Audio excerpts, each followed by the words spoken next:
আচ্ছা বসো বসো, আমার ফুটোর ভেতর যখন তোমার বল দুটো আটকে যাবে তখন বুঝতে পারবে কেমন লাগে। হ্যাঁ, আমার নাম বালি, কেটে করে দেবো মালিকের সেইটা দু ফালি। এ বাবু, ভিডিওটা অবশ্যই শেষ অবধি দেখবে, তবেই তো হাসি আর পায়খানা একসাথে পাবে। উফ বাবা, মালিক তুমি আমাদেরকে এত রোদে রেখেছো কেন? আমরা কালো হয়ে যাবো যে। রেস সালা, তোরা তো আগুনে পুড়েই তৈরি হয়েছিস, তোরা আবার কি এমন কালো হবি রে সূর্যের রোদে? আরে তো কি হয়েছে, আমি তো তোমার থেকে ফর্সা নাকি রে? তুই সালা ফর্সা নাকি গুয়ের মালসা? মালিক তুমি সালা ওই মোবাইলের কথা না শুনে আমাকে তাড়াতাড়ি সানস্ক্রিনটা মাখাও তো। সালা তুই পাগলা নাকি রে? 10 টাকা দামি রিটের জন্য আমি আমার অত দামি সানস্ক্রিন নষ্ট করবো? আচ্ছা, আর যখন তুমি তোমার পোদের মতো মুখটায় সানস্ক্রিন মাখো তখন?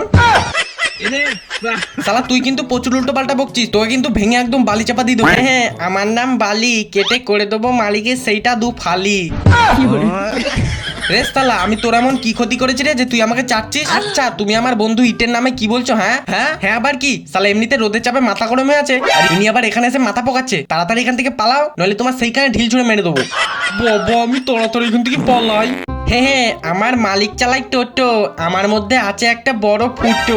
রেস তালা, তোর মধ্যে যেকালে ফুটো আছে তাহলে তোরা তো আনন্দ কিসের রে? আরে পাগলা, আনন্দ হবে না তো কি হবে? তুই ভালো বলে না তোর উপরে বসে সবাই পাঁদে, আর আমি ফুটো বলে আমার উপর কেউ বসে না, আমার মজাই মজা।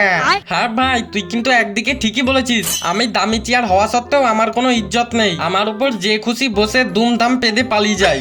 শালা ইটের সাথে ঝগড়া করতে গিয়ে জীবন শেষ হয়ে গেল, একটুখানি চেয়ারটার উপর বসি। হাই হাই মালিক, এটা তুমি কি করছো? আরে তোর উপর বসতে যাচ্ছিলাম তো।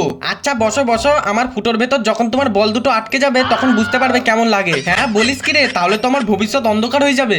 অন্ধকার মানে তুমি পুরো সেই জায়গায় টর্চ লাইট ধরে আলো খুঁজবে। বলিস কি রে? দাঁড়া, আমি একটা ব্যবস্থা করছি কিছুক্ষণ পর। নে নে, চল চল, নিয়ে এসছি অস্ত্র। হাই মালিক, তুমি কাঠারি নিয়ে এসছো কেন? আরে পাগলা, এটা দিয়ে তোর ফুটোটাকে কেটে আরো বড় করবো রে। হ্যাঁ, তারপর তোকে পায়খানা চেম্বারের উপর বসিয়ে মিসাইল ছাড়বো রে, ঘ্যাট ঘ্যাট করে। হাই মালিক, তুমি কি আমাকে নিয়ে যুদ্ধে যাবে নাকি যে মিসাইল ছাড়বে বলছো? আরে পাগলা, মালিক তোর উপর বসে হাঁকবে রে। হাই মালিক, তোমার কি পোঁদে ফোড়া হয়েছে নাকি যে আমার উপর বসে হাঁকবে বলছো? আরে তোর উপর বসে ফোন ঘাটতে ঘাটতে পায়খানা করতে আলাদাই মজা আসবে রে। সালা লোকে গুয়ের গন্ধে 2 মিনিটের বেশি পায়খানায় টিকে থাকতে পারে না, উনি নাকি আবার ফোন ঘাটবে? তবে নয়তো কি? তুই সালা প্রচুর বকছিস, চল এবার তোকে ফুটো করি ভালো করে। না না না না না, আমাকে কিন্তু একদম টাচ করবে না। আরে আমি সেন্ট মেখে পায়খানা করতে যাই রে, তুই এবার আই তো। আচ্ছা ঠিক আছে, আমাকে একবার নিয়ে চলো না, দেখবে কোনো আমার পায়াটা ভেঙে তোমাকে পুরো গুয়ের গাঁটটায় ফেলে দেবো। হ্যাঁ আচ্ছা থাক বাবা, আমি বাথরুমে দাঁড়িয়ে দাঁড়িয়ে হেগে নেবো, আমি পালাই বাবা এখান থেকে আগে।